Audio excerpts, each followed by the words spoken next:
This is Chronicle on WCVB Channel 5. All sizes. It's designed very narrow. You sit behind each other like on a snowmobile. All shapes. My goodness, it's driving. Wait a second. Something's not right here. All colors. I never understood why people are fine driving boring cars. If you got it, flaunt it. Plus, the priciest car ever auctioned.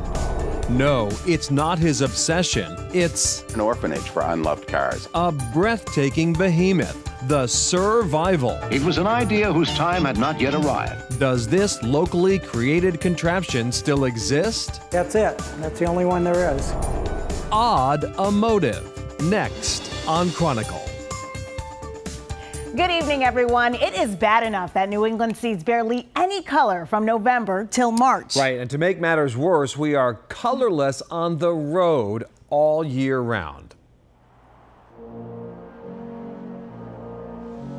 Drive down any highway, cruise through any parking lot.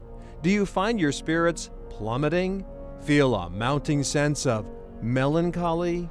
You may be suffering from color deficiency disorder. In a world where color plays such an important role in our clothing, in our homes, not to mention the hyped up worlds of marketing and merchandising, why is it when it comes to car colors we seem to prefer a monochrome mush?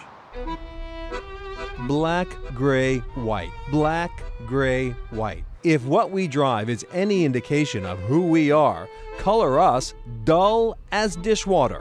Almost 80% of our cars are black, gray, or white.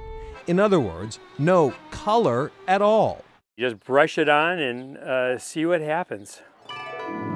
Some are taking matters into their own hands. You can see how there's just layers and layers of paint. This is the 11th year in a row Mark Alston Follansbee has hand-painted his Toyota Camry. I've always loved street art, but I look at cars and I like, you know, I can't say what the probably, right? But it's like, yeah, they all look the same. Every spring, Alston Follansbee plunges in without a plan, inviting friends to join in a total makeover, though some of the better bits may survive. I think the eyeball was about 4 years ago, but it's a really good eyeball. A practicing Buddhist, Alston Follansbee isn't about to confuse Bay State roads with the path to enlightenment. Still, he isn't above dropping a little wisdom on his fellow travelers. Children almost universally love it. Adults are about 50-50. You know, 50 are like, oh, that's kind of fun. The other 50 are like, you know, you're an idiot, which is true. But I enjoy being an idiot. I never understood why people are fine driving boring cars. Rebecca Perlow thinks of her Mini Cooper as a maxi canvas. Think about how much fun it would be to have every car express the personality of the driver. I mean, they've got to have personalities, right? Perlow has wrapped her tiny car in a lot of art, a vinyl collage of 16 paintings by Viennese painter Gustav Klimt. It's not her first stab at auto-exoticism.